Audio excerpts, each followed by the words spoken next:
ಪ್ರೀತಿಯ ಸಹೋದರ ಸಹೋದರಿಯರೇ, ಶಾಲಾ ವಿದ್ಯಾರ್ಥಿನಿಯರೇ, ಮಾತಾಡೋದ ಕೊನೆಗೆ ಆಮೇಲೆ ನೀವು ಪ್ರತಿಕ್ರಿಯೆ ಮಾಡಬೇಕು. ಅಲ್ಲಿ ತನಕ ಶಬ್ದ ಮಾಡಬೇಡಿ. ದಲಿತ ಸಂಘಟನೆಗಳ ಎಲ್ಲ ಆತ್ಮೀಯ ಸಹೋದರರೇ, ಇಂದು ಭಾರತ ದೇಶದ ಚರಿತ್ರೆಯಲ್ಲಿ ಮಹತ್ತರವಾದಂಥ ದಿನ. ಭಾರತ ದೇಶಕ್ಕೆ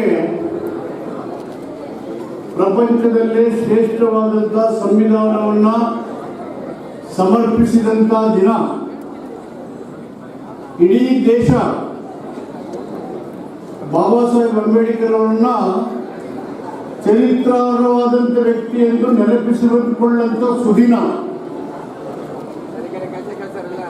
ಸಂವಿಧಾನವು ಜಾರಿಗೆ ಬಂದು ಹಿಂದೆ 76 ವರ್ಷ ಆಯಿತು.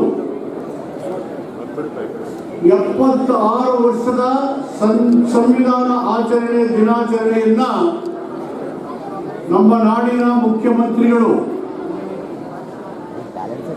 ಸದಾಕಾಲ ಬಾಲ್ಯದಿಂದ ಇಲ್ಲಿಯ ತನಕ ಮತ್ತು ಇರುವ ತನಕ ಸಾಮಾನ್ಯ ಜನರ ಹಕ್ಕುಗಳನ್ನ, ಬದುಕನ್ನ, ಸಮಾನತೆಯನ್ನ, ಸೌಹಾರ್ದತೆಯನ್ನ, ಪ್ರೀತಿಯನ್ನ, ಸಮೃದ್ಧ ಅಭಿವೃದ್ಧಿಯನ್ನು ಬಯಸುವಂತ ಸಂವಿಧಾನದ ಆಶಯಗಳಿಗೆ ಅನುಗುಣವಾಗಿ ನಡೆದು ಅಧಿಕಾರ ಇರತಕ್ಕಂಥ ಎಲ್ಲ ಸಂದರ್ಭಗಳಲ್ಲೂ ಸಂವಿಧಾನಬದ್ಧ